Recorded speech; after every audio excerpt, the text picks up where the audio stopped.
আল্লাহ পাক রব্বুল আলামিনের কোটি কোটি প্রশংসা, যেই মহান আল্লাহ পাক রব্বুল আলামিন এই 3 গ্রামবাসীকে 3টা গুরুত্বপূর্ণ জায়গার জালসা করার তৌফিক দান করেছেন।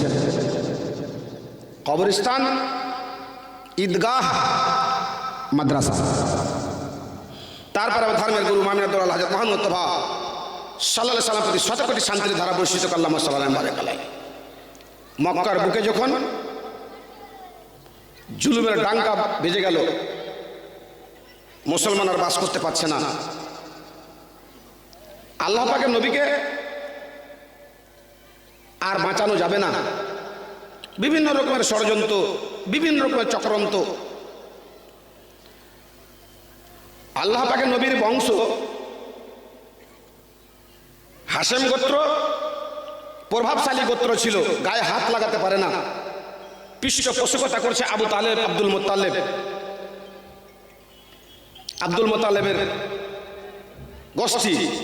কিন্তু যারা মুসলমান হয়েছে, ইকোটা কাটিয়ে দেন মাইকমান ভাই, যারা মুসলমান হয়েছে তাদের প্রতি জুলুমের পাহাড় আরম্ভ হয়ে গেল। অনেকগুলো সাহাবী চলে গেলেন হাবস দেশে, ইথিওপিয়া। যেই হাবস ছিল, ওই হাবসটাকে এখন ইথিওপিয়া বলছে।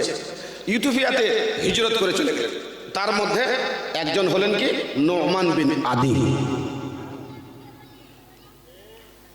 নোমান বিন আদি মক্কা ত্যাগ করে, মক্কা থেকে হিজরত করে চলে গেলেন ইথিওপিয়াতে হাবস দেশে। সেই হাবস দেশের বাদশা মুসলমানকে আশ্রয় দিলেন, জায়গা দিলেন, থাকার ব্যবস্থা দিলেন, সংরক্ষণ দিলেন। উনি ওখানে থাকলেন। দিন প্রচারের ক্ষেত্রে, ইসলাম প্রচারের ক্ষেত্রে একটা মুখ্য ভূমিকা আদায় করলেন নোমান বিন আদি। ওখানে গিয়ে উনার বাবা মারা গেল, আদি মরে গেলেন। ওখানে আদি মরে যাওয়ার পর তাদের পরিবার, তাদের মা বোন সবকে নিয়ে যখন মক্কার বুকে শান্তি ফিরল, মদিনাতে শান্তি ফিরল, ওখান থেকে ফিরে আবার মক্কায় আসলেন, মক্কা থেকে আবার হিজরত করেন। এই করে একটা বাতাবরণ চলল। শেষ মুহূর্তে হযরত উমর ফারুক রাদিয়াল্লাহু তাআলা আনহুর জামানাতে এই নোমানকে গভর্নর বানিয়ে দেওয়া হলো মাইসা নামক একটা জায়গা। ইনি যাচ্ছেন গভর্নরি করার জন্য, বাড়িতে বের হচ্ছেন। উমর ফারুককে বলছেন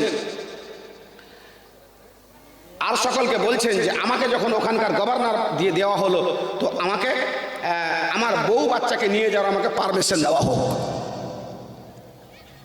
বলা হলো ওনাকে যে এই মুহূর্তে পজিশনটা, সিচুয়েশনটা অতটা ঠিক নাই, অতএব তুমি যাও, পরবর্তীকালে ভাবনা চিন্তা করা হবে। ভাইজান, নোমান বিন আদি চলে গেলেন। ওখানে গিয়ে পরিবার ছাড়া গভর্নরি করছেন, বাচ্চা ছাড়া গভর্নরি করছেন, ছেলে মেয়ে ছাড়া গভর্নরি করছেন।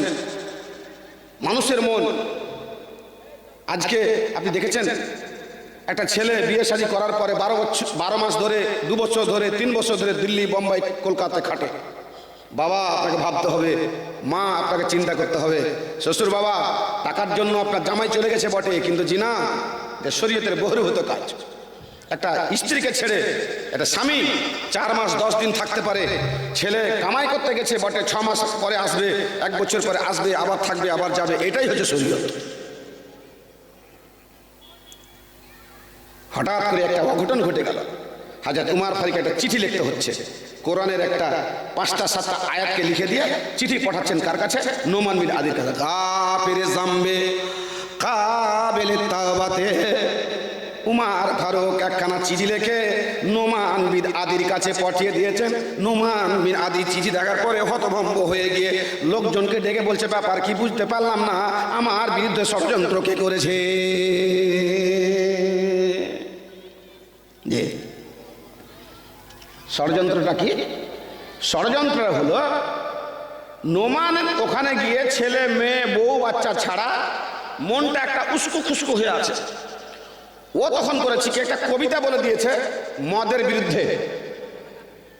মদের বিরুদ্ধে একটা কবিতা বলে দিয়েছে।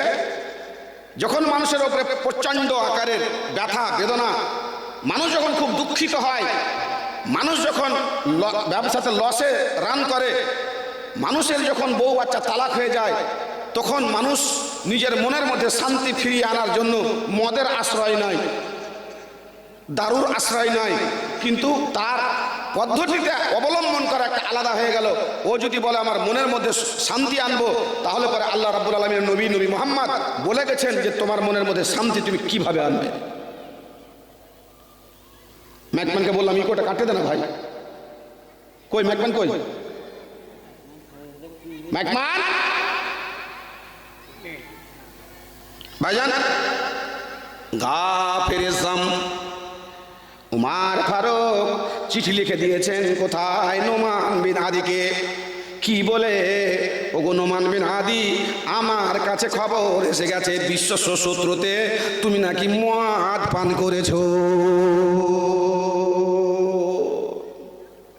নোমান বিন আদি, তুমি কি জানো না মদ পান করতে গেলে কত বড় গুনাহ হয়, কত বড় পাপ হয়, কত বড় অন্যায় হয়?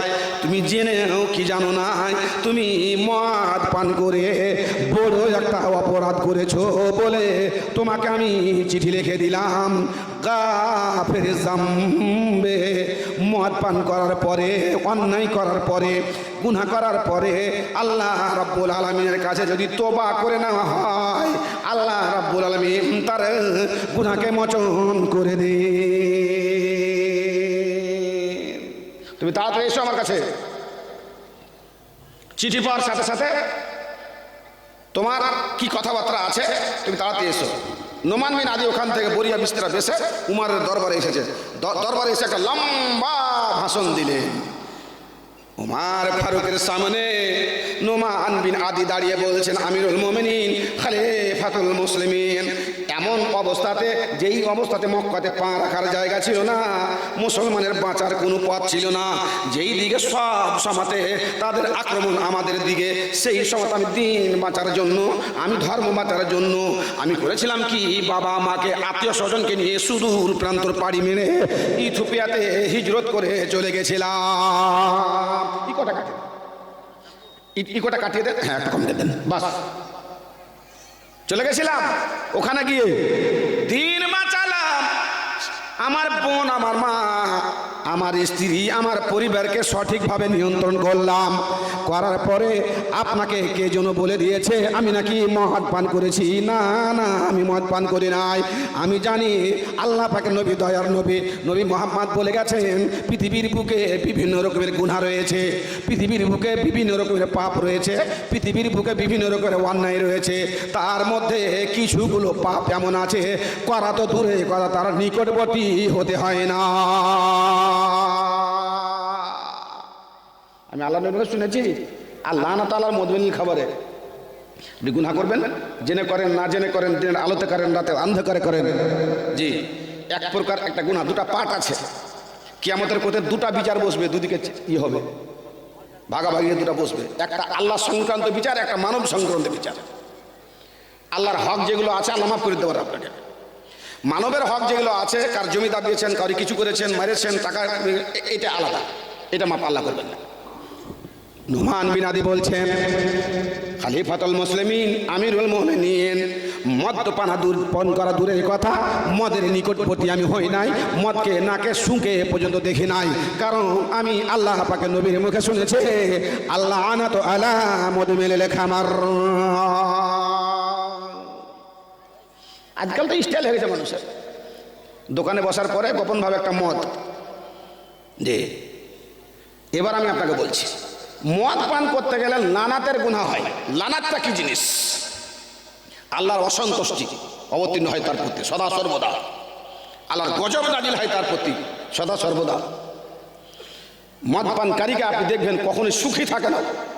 টাকা, মদ পান করে টাকা উড়িয়ে দিয়েছে, বউকে মারে, বাচ্চা কাচ্চার মধ্যে একটা অশান্তির বাতাবরণ তৈরি করে পরিবেশের মধ্যে।